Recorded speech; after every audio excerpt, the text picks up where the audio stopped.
ये साला साला कितना शुगर खाया है रे? हाँ फगनी बाबू और सौगनी बाबू बोलो। हाँ बोलते हो या नहीं? साला जमीन पर पैखाना कर।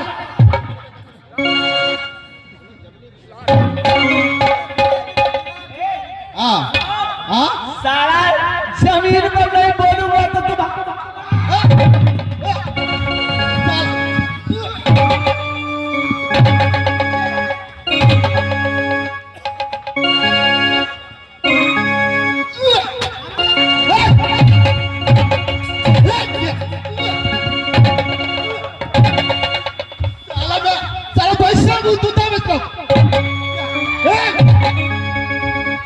साला कितना शुगर खाया रे?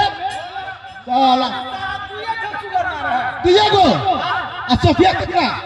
अरे ये 7 भट्टी लिए कैसे इतना ही यार डुप्लीकेट रम लखिया है। डुप्लीकेट दारू दे दिया है। डुप्लीकेट साला नशा में बोल रहा है। फगनी बाबू फगनी बाबू और सौगनी बाबू बोलो। और साला तेरे हाथ में तलवार है इसीलिए तो हमको कहना हाँ फगनी बाबू है। आओ बोलो।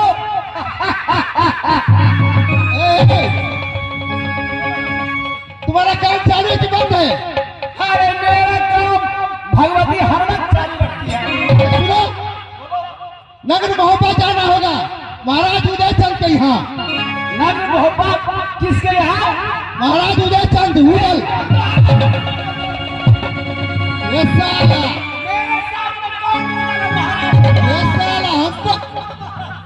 साला हमको गाली दिया था दिया लेकिन साला तुम महाराज को बोले।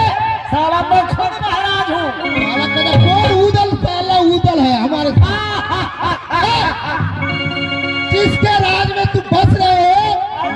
दोनों भाई फगनी सगनी वो उदय चंद को नहीं जानते हो? तुमसे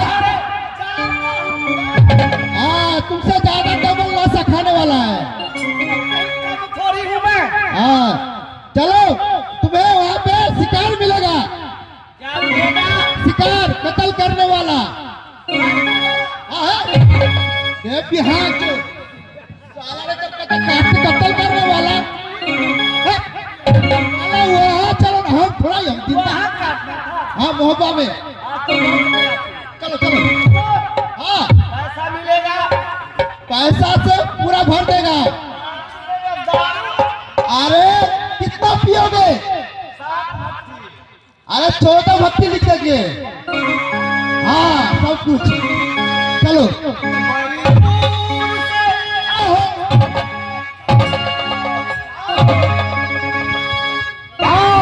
हाँ